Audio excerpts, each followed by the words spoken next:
Ito po sa mga nagtatanong, kamusta na si Justin? Kamusta ka na, Justin? Okay. Namimiss mo si ate? O ngayon, mag-aaral muna tayo. O, sige, multiplication. 3 times 3. 9. Very good. 5 times 5. 5 times 5. Ano? 45. Dapat gano'n, 5, 10, 15, 20, 25. Tama, 25. Tulos text. Sinagot mo ba kanina? Tama pa. Ako, mali. Yan. Siya, sige. Ano pa, anak? 2 times 6. Sige nga, 2 times 6. Ano? 2 times 6. 14. 2, 4, 6, 8, 10. 12. 2, 4, 6, 8, 10. 12. O, 2 times 6 eh. Yung 14, 2 times 7. O, ito pa. 3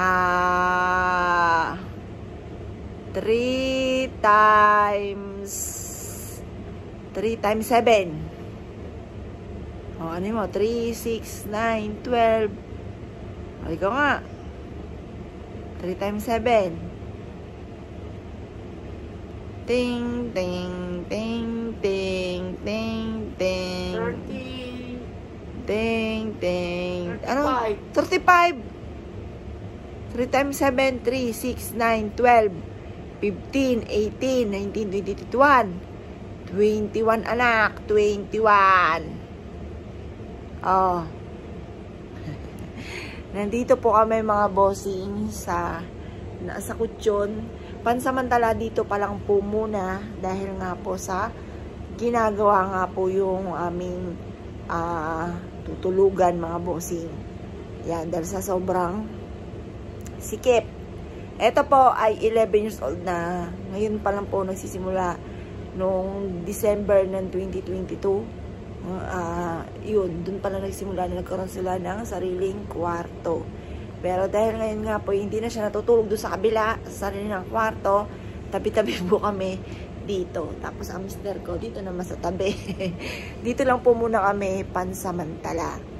Yan. Pero mga ilang ano na rin po ito kasi yung gumagawa po sa amin ay, ayun nga po, kung kailan sila pwede doon, kung kailan sila day off, saka sila umi-extra sa amin. Yan, wala naman kaming iba kakilala na magaling gumawa. Bunso. Uy, hindi pa tayo tapos, bunsoy. Yan, nagpipindot na naman. Ayan po yung pinaka, ano ba tawag dito, daddy? Yung sensor. Yung pinaka-sensor ng aking anak sa diabetes. Tingnan nyo po yung braso po niya, bigla itinago. Anak, ipakita mo, yung braso po niya. May mga ano po siya, parang rashes, na dati, pina-check up po namin po yan. Akala po namin, pinaderma po namin. Yung po pala, hindi siya sa rashes na kung ano man. Sumisibol po siya gawa ng may diabetes. Yan po yun. Tapos, ayun, meron din siya sa likod, konti, pero almas lamang siya sa braso. Dati marami po siya sa likod.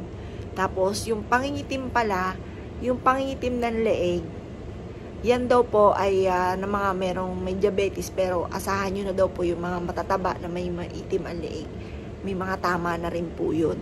Yun, pag mga ganon, yun daw po kaya maitim dahil may diabetes. Yun daw, pag maitim, ibig sabihin nun, parang nasa lahi.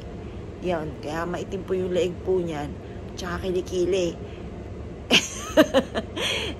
Ngayon, nababawasan na po, pumuputi na siya, tas medyo nagda-diet nga po kami.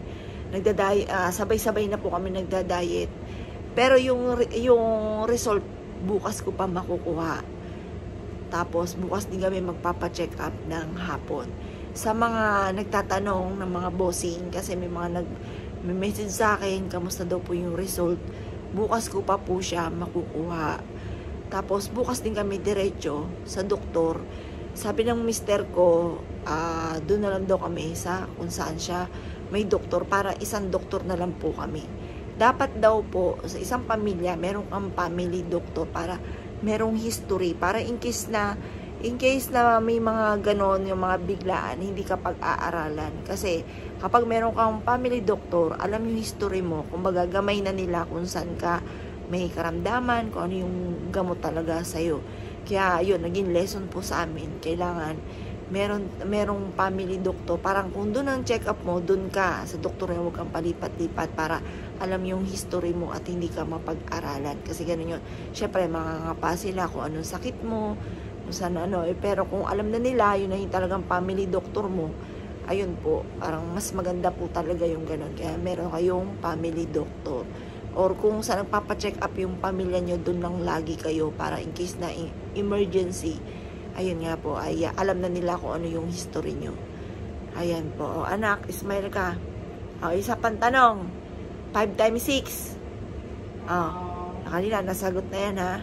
5 times 6. 5, 10, magbilang ka. 5, 10, 15, 20, 5. Sunod. Ano? 30. O, yun.